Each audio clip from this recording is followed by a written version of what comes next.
Alors, tu aimes les reptiles, mais tu veux quelque chose d'un peu plus facile à entretenir, un peu plus simple à garder. Quels reptiles sont les plus faciles et les moins exigeants à entretenir? Aujourd'hui, nous allons passer en revue 5 des reptiles les plus faciles que tu pourrais avoir. Je suis Adam. Tu regardes Weekend's Wicked Reptiles. Reste avec nous.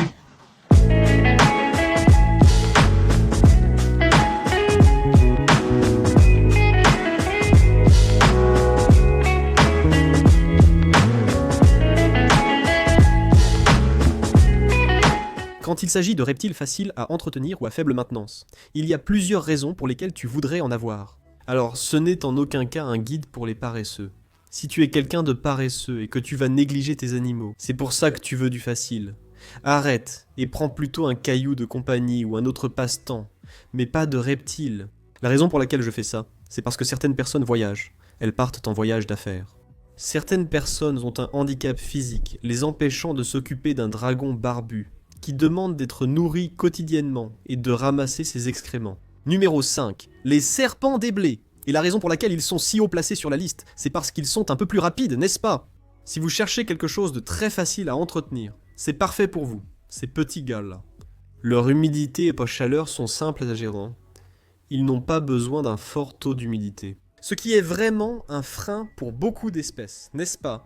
Si vous possédez un boa arc-en-ciel colombien ou brésilien nécessitant une forte humidité, ou même Irwin, un 5 à langue bleue d'Indonésie, vous allez devoir être là, soit à pulvériser tout le temps, soit à installer un système de brumisation, n'est-ce pas? Et même si vous avez un système de brumisation, parce qu'ils ont besoin d'environ 70% d'humidité, vous allez vouloir entrer là-dedans et remuer un peu le sol, ou le substrat devrais-je dire. Donc, vous y allez? Il y a un peu plus d'entretien avec des animaux comme ça. Alors qu'avec un serpent des blés, c'est très peu, en tout cas pour les serpents. Un serpent des blés mesure généralement entre 1 mètre et 1,50 mètres, mais peut atteindre 1,75 mètres pour les plus grands spécimens. 4 et 5. Je devrais plutôt dire que 3, c'est plutôt petit. Donc, vous n'aurez pas besoin d'y mettre beaucoup d'argent, n'est-ce pas? Tant que vous avez votre source de chaleur là où il faut, avec le gradient thermique, bien sûr, comme pour pratiquement tous les reptiles. Et vous pouvez le nourrir, c'est ce qui est vraiment génial avec les serpents. Tout d'abord, les serpents des blés mangent tout le temps. Ils font rarement la grève de la faim, contrairement à l'hétérodon de l'Ouest ou au python royal. Ils font souvent la grève de la faim, donc ils ne figurent pas ici. Et pour les serpents des blés, j'en ai eu plusieurs, mais aucun n'a vraiment fait la grève de la faim avec moi. Ils mangent bien pour vous. Nourrir les serpents est facile. Il suffit de les alimenter une fois par semaine, ou tous les 10 jours selon l'espèce. On parle des serpents des blés. 7 à 10 jours, c'est normal une fois qu'ils atteignent la taille adulte et ils sont assez faciles à apprivoiser. Je dirais que ce sont des serpents assez faciles, des reptiles assez faciles. Ils demandent peu d'entretien.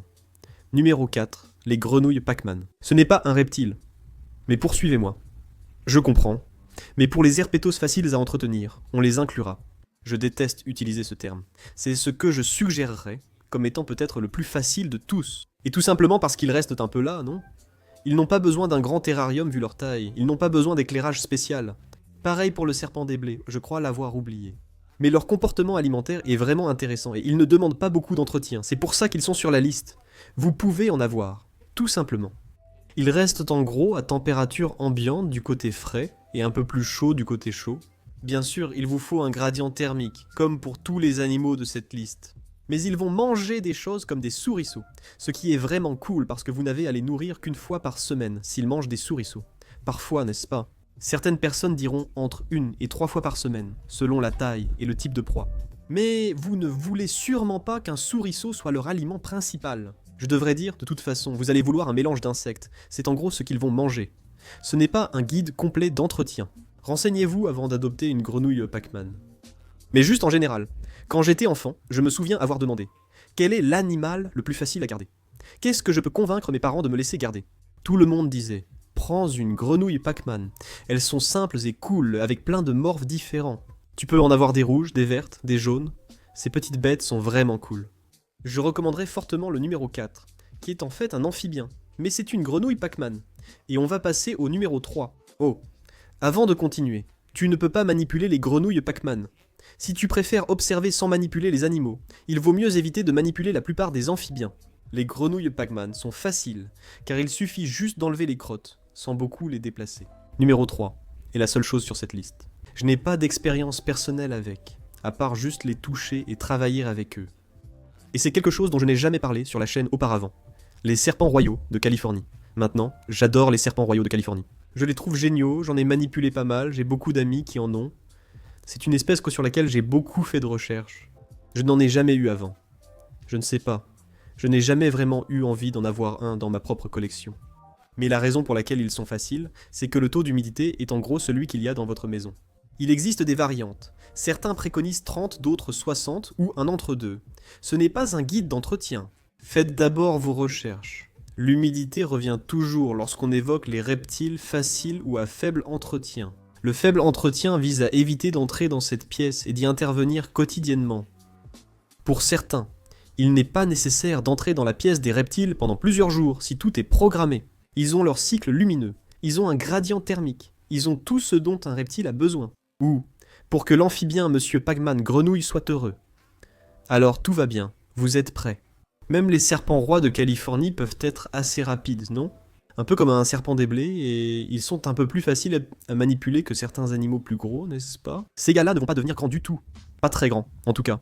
En général, ils font entre 90 cm et 1,20 m, n'est-ce pas ? Je veux dire, je sais que tu vas en voir certains qui approchent 1,50 m, mais tu pourras quand même t'en sortir. Comme pour un serpent des blés, un terrarium de 150 litres, certains 75 litres, mais je préfère éviter si peu. 75 litres, c'est vraiment le strict minimum pour un serpent des blés ou un roi de Californie.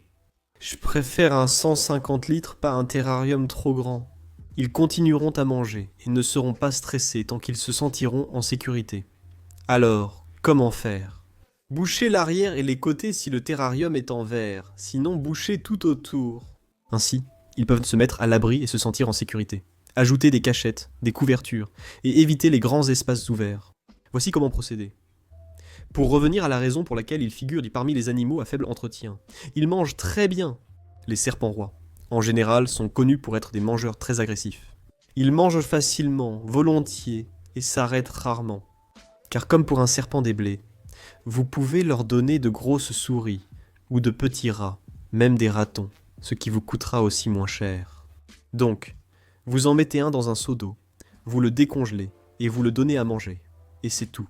Et vous faites cela une fois par semaine, ou tous les 10 jours, selon la taille de votre animal. Quand ils sont plus jeunes, ils mangent plus, mais pendant la majeure partie de leur vie. Quand ils ont atteint leur taille adulte, vous allez littéralement là-dedans. Vous changez leur eau. Vous savez, tous les 2 jours, tous les 3 jours, ça dépend, n'est-ce pas ?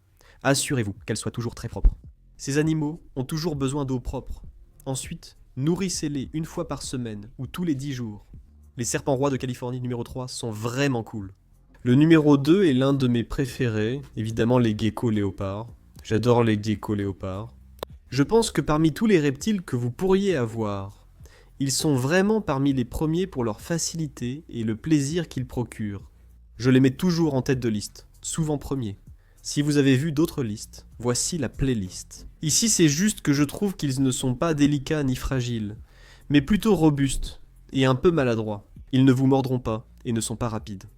Je pense juste qu'ils sont parfaits pour quelqu'un qui veut parler à une caméra, jouer à des jeux vidéo ou regarder un film. Pas besoin de s'inquiéter de ce que fait cette chose, non ? Vous avez vu des vidéos où j'ai Pikachu, le python royal ou Zapdos. Il est sur la chaise et je dois le surveiller. Gecko léopard. Je vérifie toutes les 2 secondes si elle est sur mon épaule, et c'est tout. L'humidité était plutôt basse, en gros la même que chez vous.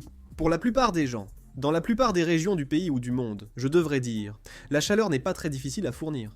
Gardez le gradient thermique et le cycle lumineux habituel, sans éclairage spécial. Le UVB serait certainement une bonne idée pour les geckos léopards, mais avec un pourcentage très faible, comme 2%, quelque chose comme ça. Et même si ce n'est pas totalement nécessaire, ils peuvent en bénéficier. Mais si vous voulez vous en passer et simplement utiliser des tapis chauffants ou quelque chose comme ça, ils sont peu coûteux à chauffer, ils sont peu coûteux à nourrir. Donnez-leur divers insectes, blattes d'ubia, vers de farine, grillons, etc. Offrez-leur une alimentation variée. Ils n'ont pas vraiment besoin d'eau stagnante. Donnez de l'eau stagnante à votre gecko léopard. C'est quelque chose pour laquelle on me critiquait beaucoup. Je connais de nombreux éleveurs qui vaporisaient simplement, car les geckos boivent les gouttelettes. Mais tant que vous avez de l'eau stagnante, une petite flaque d'eau stagnante, que vous changez tous les 3 jours, et que vous vaporisez un peu, et qu'ils ont une cachette humide pour la mue, c'est tout. Vous pouvez utiliser un essuie-tout, du papier journal ou autre chose comme ça. Je ne recommande pas le tapis pour reptiles, car leurs griffes peuvent vous y coincer. Le guide d'entretien est disponible ici si besoin. J'ai vraiment beaucoup travaillé dessus, mais globalement je les trouve géniaux. Si vous êtes souvent absent et souhaitez simplement rentrer pour les manipuler, ils ne redeviennent pas aussi timides, disons. Par exemple, un serpent des blés. J'ai déjà eu des serpents des blés que je n'ai pas manipulés pendant 2 semaines. Et tout d'un coup, ils deviennent un peu timides. Avec les geckos léopards, je n'ai jamais eu ce problème. J'ai plus de geckos léopards que n'importe quel autre animal. Et si j'en laisse un tranquille pendant 3 ou 4 semaines, même sans le manipuler, je les vaporise, nettoie et nourris toujours. Mais si je ne passe pas vraiment de temps à les manipuler, ils ne sont généralement pas nerveux comme certains autres animaux pourraient en l'être. C'est pour ça que je pense que ces gars-là sont formidables. Ce reptile est facile à entretenir et peu exigeant, c'est donc un bon choix entre le premier et le deuxième. Numéro 1, ce sont les geckos à crête. Je les adore aussi. Je préfère souvent le gecko léopard au gecko à crête car il bouge un peu plus vite et reste actif, même s'il n'est pas très rapide. Je devrais dire qu'il se déplace lentement, mais il ne s'arrête pas, et ils semblent un peu plus fragiles. Leur peau diffère beaucoup de celle d'un gecko léopard et nécessite un peu plus d'humidité. Ils ont besoin d'un espace plus haut, donc une empreinte au sol plus petite, mais un terrarium plus haut. Un gecko léopard peut être gardé sans problème dans un aquarium de 40 litres avec un couvercle grillagé acheté d'occasion pour 10 €. Mais à moins d'avoir un kit de conversion, vous ne pouvez pas vraiment faire ça avec un gecko à crête parce qu'il faudra que le terrarium soit vertical. Donc, avec un gecko à crête, vous aurez probablement besoin d'un exoterra. Donc, un peu plus difficile à installer. Ou pas forcément plus difficile, mais un peu plus de travail au début, ou plus d'argent, n'est-ce pas? Vous pouvez utiliser des plantes artificielles, avec un substrat classique comme l'EcoWort, ou le rendre bioactif. Je les ai mis en haut de la liste car ce sont les animaux pour lesquels il est le plus simple d'avoir un terrarium bioactif sans nettoyer les crottes. Vous pouvez nettoyer les saletés, mais l'intérêt d'un terrarium bioactif est qu'il s'auto-nettoie en partie. C'est l'un des nombreux avantages d'avoir un terrarium bioactif.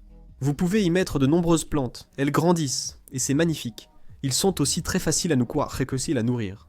Parmi tous les animaux, ce sont les plus simples, car même avec seulement des microgrillons, ils peuvent vivre ainsi toute leur vie, juste avec un régime pour gecko, vous savez, comme quelque chose de Clarks, Rapache ou Pangea, ce genre de choses. Mais je pense que c'est ce qui les place en haut de la liste, c'est qu'il n'y a pas d'insectes ou de rongeurs morts à manipuler, alors qu'avec tout le reste de la liste, il y en a. Il est difficile de trouver des reptiles peu exigeants dans d'autres domaines, n'est-ce pas? Les euromastiques et les iguanes, qui mangent uniquement des légumes, ne sont pas adaptés aux débutants. Les lézards ne sont pas faciles à entretenir, sauf le gecko à crête. Et ils n'ont pas besoin de manger des insectes ou des rongeurs, c'est pourquoi ils sont numéro 1 sur la liste. Faites juste attention à leur queue, parce que, comme la petite grenouille ici, elle a perdu sa queue. Elle ne la fera jamais repousser, vous voyez? Sinon, ils sont presque parfaits. Il faut juste les vaporiser 2 fois par jour, ou utiliser un système de brumisation, c'est simple. Même après 2 jours sans vaporiser, s'ils ont une source d'humidité, tout va bien. Vaporisez-les. Avant de partir, revenez le week-end et tout ira bien. Et ce sont, à mon avis, les 5 reptiles les plus faciles à garder, et les moins exigeants en entretien que vous puissiez avoir. Si vous avez aimé la vidéo, merci d'appuyer sur le bouton d'abonnement. J'apprécierais vraiment. Merci beaucoup à vous tous. Nous avons atteint 7000 abonnés la semaine dernière. Partagez en commentaire votre expérience avec ces animaux. Aidons-nous les uns les autres. Et comme je fais des vidéos 2 fois par semaine, ça veut dire que je vous retrouve jeudi.